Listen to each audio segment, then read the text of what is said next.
So in Kevin Grant's article about understanding rhetorical situations, he used basically three preliminaries. One was exigence, and exigence is a problem that can be addressed through rhetorical discourse.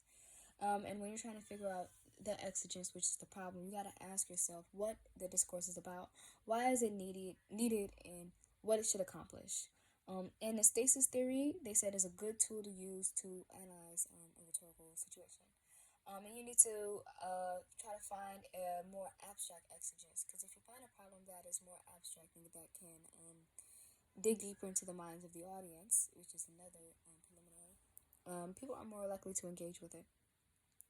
And also with the exigence, you have to use a rhetoric argument, and that is when you speak or write at the right time.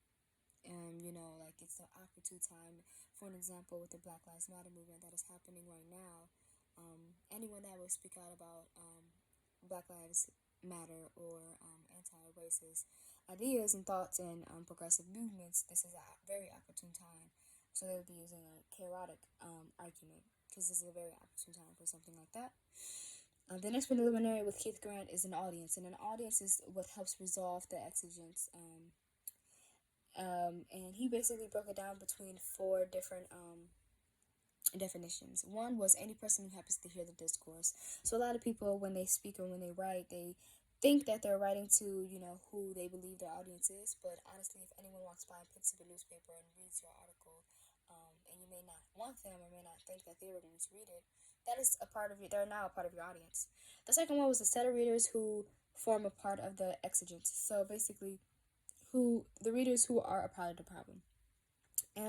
The third is audience writer has in mind. So of course, when you're a writer, you have to have an audience's mind. And the fourth is the audience suggested by the discourse. And the third preliminary are constraints. And constraints are basically people with power to constrain human decision.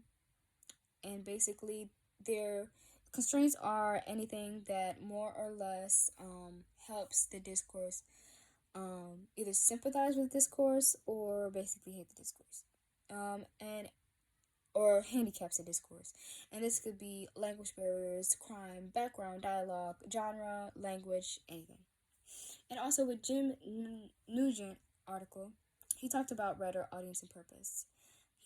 He only had three instead of Keith Grant. He had four. His fourth one was rhetorics, and he believed that rhetorics were an important part of rhetorical situation. They were the discourse responsible for the discourse's voice. But Keith did not believe that. He only had the writer, audience, and a purpose. And these are interdependent. Every factor has to be appropriate within each other. It has to be surrounded by a context. The context has to be historical or broader that incorporates a lot of specific topics.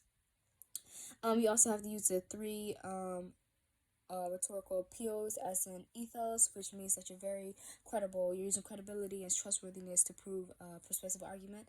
Logos, which is logic or order, and patho, which is emotion. And basically, you have to have authority. You have to have some type of credibility, and your character has to connect you between the writer and the audience.